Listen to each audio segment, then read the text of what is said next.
Afternoon, Rabbi. We were asked a question regarding the balconies that we have in the apartments and also in the homes, the houses that we have as well. The question was regarding the mezuzah.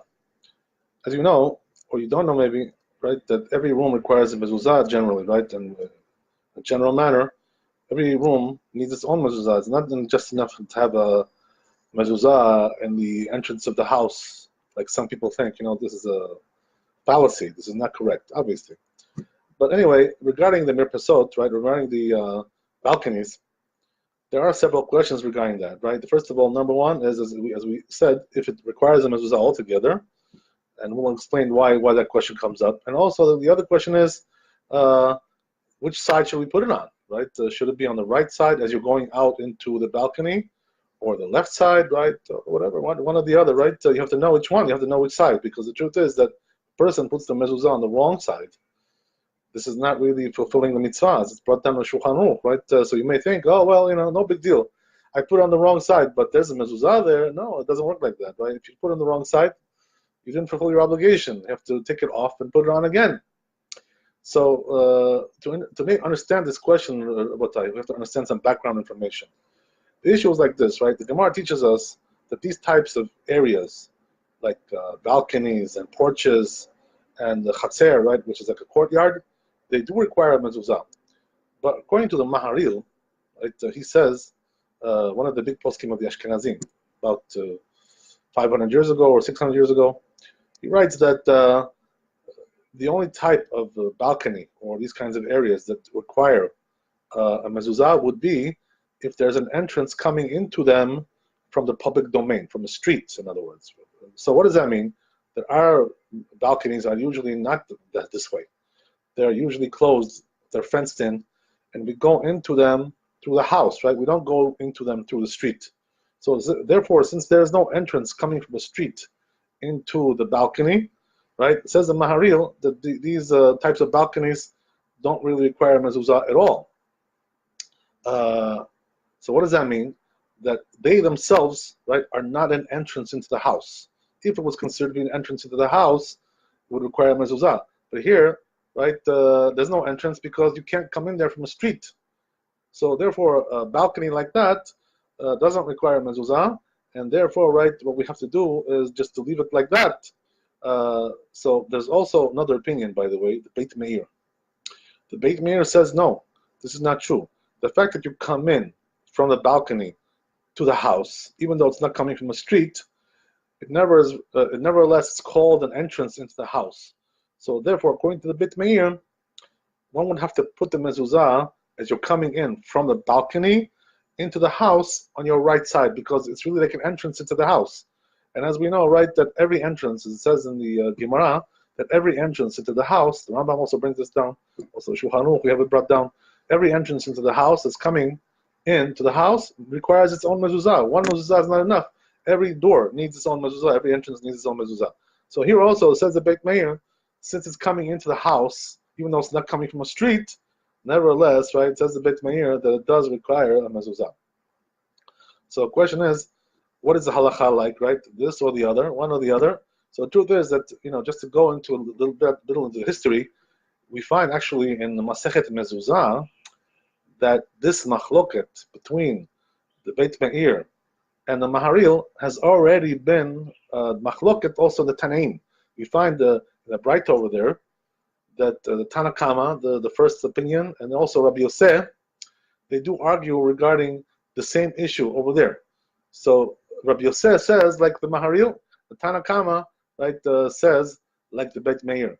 So what does that mean? Who's the halacha like? So the truth is, right, that Rabbi Yosef has a special status in the halacha, as it says in Masechet Eruvin, that usually we pass like Rabbi Yosef. Why? Because what does that mean, right? That when he used to come and voice his opinion, he used to come prepared, did the research, proper research, everything was nicely weighed in his head.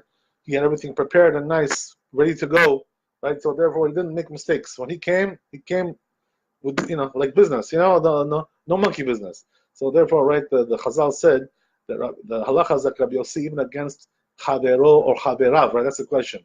So according to one girsa, right, one of the manuscripts, right, it says Chaverav. What does that mean? That even if most of his colleagues of Rabbi Yossi are arguing with Rabbi Yossi, we still go like Rabbi Yossi, because we go even against his friends. Even if it's more than one, several friends, several colleagues are arguing with him, we still do like Rabbi Yossi. So therefore, right, according to that, we should be going we should be saying, like the Maharil, that a place like this does not require mezuzah. Why is that? Because this is not really an entrance into the house. This is the reason why. So therefore, right, this is one idea. There's also another opinion that says no. When we say Rabbi Yossi, halacha like Rabbi Yossi, it's only neged chavero. What does that mean? Against one colleague, but not most of his colleagues, not the multiple colleagues. So according to that opinion, right, the halacha is not going to be Rabbi Yossi, and that will make the halacha like the Bet Meir. The truth is, right, when we look into the poskim, we find, nevertheless, that most of the poskim, first of all, we have the Bet Yosef, we have the Taz, we have the Shach, we have Rav Yaakov Endin, and we have Rav Shlomo Kluger, and many others. The vast majority of the poskim, they do go like the Maharil, right? Who says that that a place like this doesn't really require mezuzah, since it's not coming in from the street. So what does that mean? That domain itself, the merpeset, right, the balcony, does not require mezuzah, because I'm sorry, yeah. So anyway, Rabbi, as we said, we also have another dispute regarding this issue. We have two other disputes. One is, right, that since these balconies are usually small, they're not really 4x4 amot, right? Because there's also another halakha brought down in the Gemara, and also in the Shulchan Aruch brought down, that in order that a domain should require mezuzah, it has to be 4x4 amot, 16 amot square, right? Each amah, as you know, is like a half a meter. Maybe you don't know, right? It's a half a meter. So what does that mean? It has to be 2 by 2 meters in order to require a mezuzah. A little bit less than that, right? Some say it's 1 meter and 92 centimeters, right? Something a little bit smaller, whatever, but that's approximately the idea. So therefore, right, since most of the mirpasot, most of the balconies do not have this size, so therefore they're also absolved from a mezuzah because of the reason that they are too small, right? They don't have the size, the minimum size of a domain, of a room, whatever, right? This kind of thing. Of a house, they don't have that size. There's also another reason why we say that they may be absolved from the mezuzah, is because they're not covered. There's actually a dispute between the Rosh and Rabbeinu Manoach regarding this. A domain, right, like this, like a merpeset, like a balcony, or a courtyard, or some kind of a porch, which is not covered, doesn't have something overhanging there, covering on the top. So therefore, right, according to one opinion, this is absolved from mezuzah because it's not covered. But according to the other opinion, right, as we said, we have two opinions over here. Since those domains usually don't have covering, that's their way to be like that. So therefore, right, they are actually obligated to have mezuzah. We also, right, as we said, have the dispute regarding, as we said, right, the size of the mirpaset, regarding that they're usually small. But regarding that, there's a little bit of a caveat there. What does that mean? That sometimes what happens is that the mirpaset, right, the balcony that you have, sometimes it's not 4x4 square, but it's like one side is short, right? The width is quite short, and it doesn't have 2 meters there. But regarding the length, it's more than 2 meters. Like it could be like 4 meters, let's say, whatever. So if you take the whole area altogether, what happens is, right, and you square it, the total area will be actually more than 4x4, right? So therefore, you may think because of that, since the complete area is more, that would require mezuzah. And the truth is, right, that the Rambam, that's the way he holds. The Rambam holds that if the total area is more than 4x4, even though each side is not 4, right, as we said, like we just mentioned, so the Rambam says, right, a place like that does require mezuzah, but according to the Rosh, it does not require mezuzah. So here also we have two different opinions, another doubt regarding that, right? So the truth is that we have several doubts regarding these mirpasot, these balconies, and this is the reason why many poskim bring down that they are absolved from mezuzah altogether because of these reasons, right? There's all kinds of issues here. So therefore, if a person really doesn't want to put a mezuzah on a porch, on his mirpeset, on his balcony, right, and it's not really a large or covered area. If it's covered, as we said, right, that's a different story. The truth is, right, if you have a large balcony or large porch, and it has 4x4 on each side, and it's also covered. So there, right, it would be actually obligated for sure. Why? Because it's considered like a room, just like any other room is obligated in mezuzah, even though it's not an entrance into the house, but the house is entering into the room. That's the reason why it's obligated in mezuzah, right? But the practical difference is, right, which side you put the mezuzah on. Because if the porch is an entrance into the house, so then you would put it on your right side as you're coming into the house from the porch.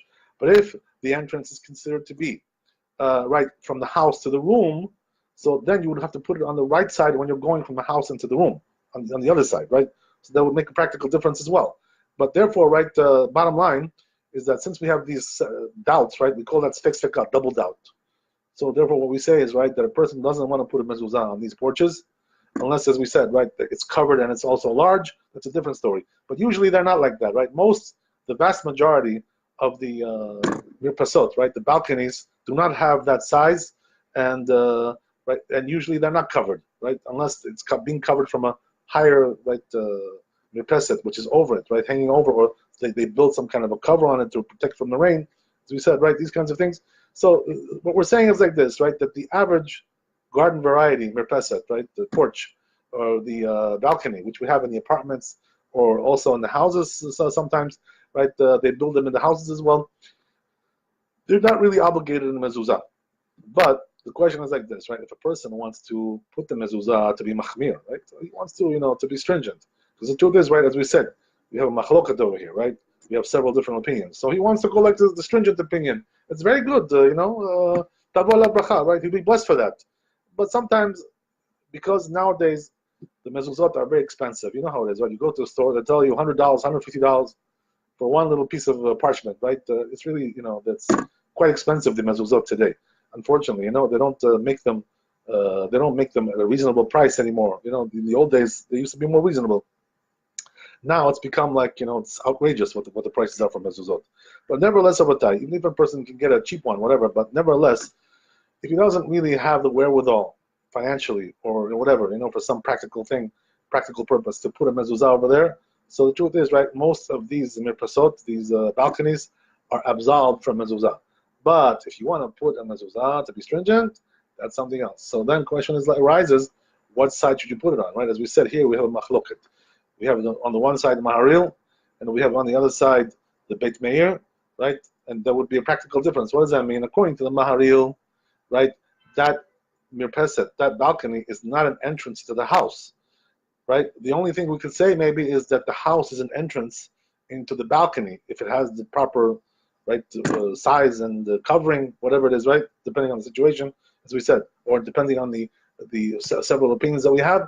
So therefore, right, the halacha is like this, Rabbi, that since most of the poskim agree with the Maharil, we have the main achronim, right, the main authorities, which are the Beit Yosef, the Shach, the Taz, and Rav Yaakov Emdin, and we have Rav Shlomo Kluger. Even though on the other side we also have some big poskim, we have the Chazon Ish, who agrees with the Beit Meir, right, and also a couple of others as well. But nevertheless, the vast majority of the poskim seem to go like the Maharil, who's also, by the way, very, very authoritative in the Ashkenazi world, right?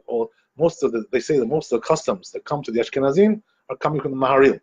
That's the Ramah brings them from the Maharil. He brings them down to the Shulchan Aruch, right? And also we have the Beit Yosef, which is the main posek of the Sfaradim. So either side you look at, right over here, it seems like that really the prevailing opinion is like the Maharil and the Beit Yosef and the Shach, and the Taz, and all the others that we mentioned. So therefore, what a person should do is, if he wants to be machmir, if he wants to be stringent, right? It's a good idea to do that. Why not? If you have an extra mezuzah sitting around in your house, why not put it over there? Why keep it in your drawer, right? What's the point of keeping it over there? Use it for some good purpose. So what should you do? Right, according to the Baharil, as we said, you have to put it when you're going from the house to the mirpeset, to the balcony. It should be on your right side when you're going out there, not when you're coming in. That's a different story, right? And another thing we have to know, right, that if a person wants to be machmir, he wants to be stringent and put a mezuzah over there, but one thing is he's not allowed to bless on that, right? What's the blessing? Likvua mezuzah. Baruch atah Hashem Elokeinu melech haolam asher kiddushenu b'mitzvotav v'tzivanu. Likvua mezuzah. Here he's not going to bless his blessing if he puts only one mezuzah over there on the balcony. You know why? Because since we have so many here, right, machlokot, we have several opinions. So therefore, it's not really clear, as we said, right, that the mirpeset, the balcony, is obligated to be put to have a mezuzah there. In fact, right, as we said, there's a double doubt, and in most cases does not require mezuzah. So therefore, since we have several doubts over here, we say safek brachot dakir, right? We don't bless when there's a doubt regarding, right, the issue that we're dealing with. So here we have several doubts. So therefore, what we do is we do not bless. We put the mezuzah without a blessing, as we said, right on the right side as you're going into the balcony, not coming out. But what a person could do, right, if he wants to really make the blessing on this mezuzah, what he can do is like this, right, that he can also put another mezuzah in a different part of the house and do them together in one shot, right, in one piece of one work, right, in one shot. And therefore, what he does is he makes the bracha. He first puts the mezuzah in the house, which requires a bracha, because there, right, the mezuzah is really required according to all opinions. And then he also goes over to the mirpesah, to the balcony, and he puts it over there as well. So this way, the bracha, the blessing, will apply to both places, right, in a case like that. But otherwise, if he doesn't have the case like that where he needs to put also in other places the mezuzah, so what should he do? He's gonna just put the mezuzah without making a blessing, and tavo la bracha, and then he'll get a blessing, right? Because he didn't make a blessing. Because when it comes to cases of doubt, safek brachot yakir, right, we do not make a bracha. Baruch Adonai leolam. Amen. Amen. Chazak u'baruch.